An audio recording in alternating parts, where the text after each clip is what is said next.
Hello guys! Tara na kay Enjoy 20. Bago na lahat, panoorin ang intro.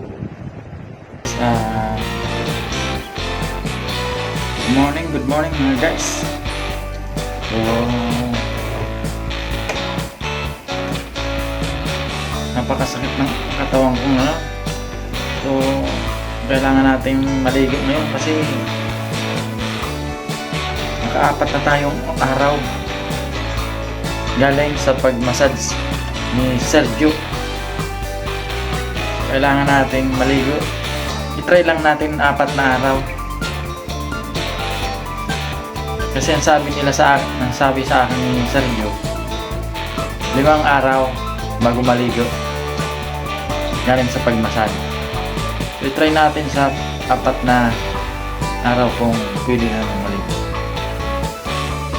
So, sakit. Masakit talaga sa katawan, promise. Tsaka, ang amoy ko, amoy check.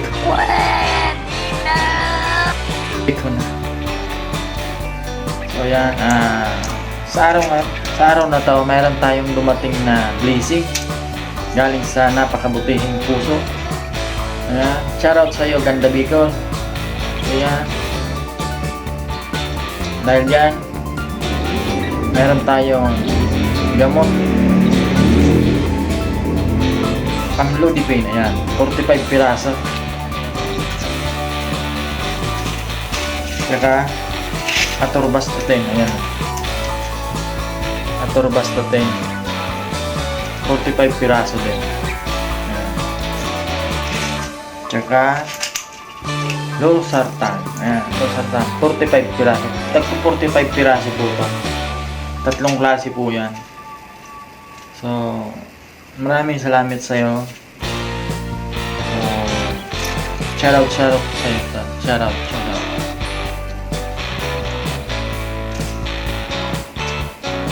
Alam kong napakabuti ng puso.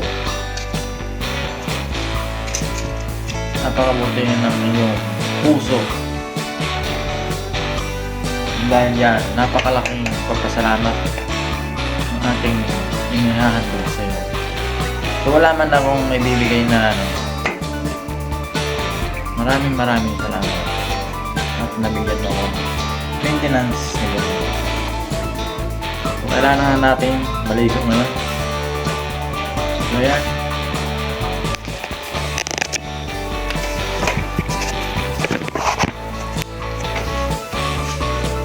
Kailangan natin maligo.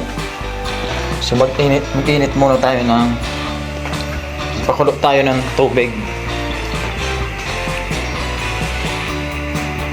Ayan, nakarin. Mag-iinit tayo ng tubig. Ayan. Ayan guys.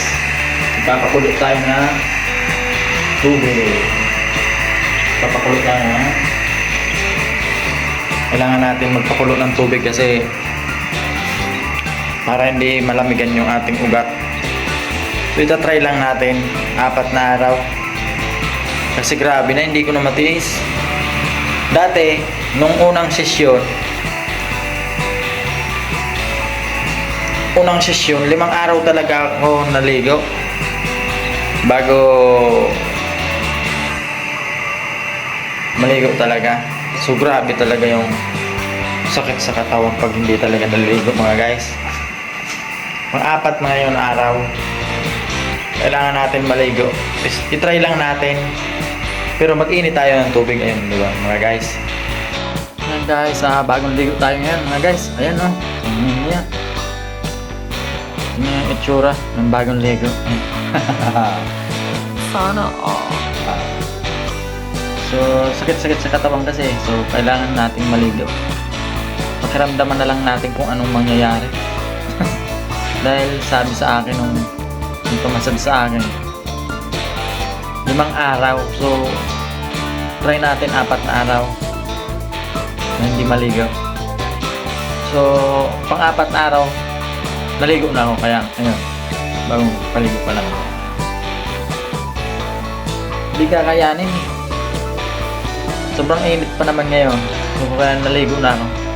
Pero bago ako naligo, nag-init akong tubig para hindi siya masyadong malamig. Importante lang, mawala yung sakit ng katawan. Napakasakit. Halos hindi ko maaangat yung hita ko. Hanggang dito lang mga guys.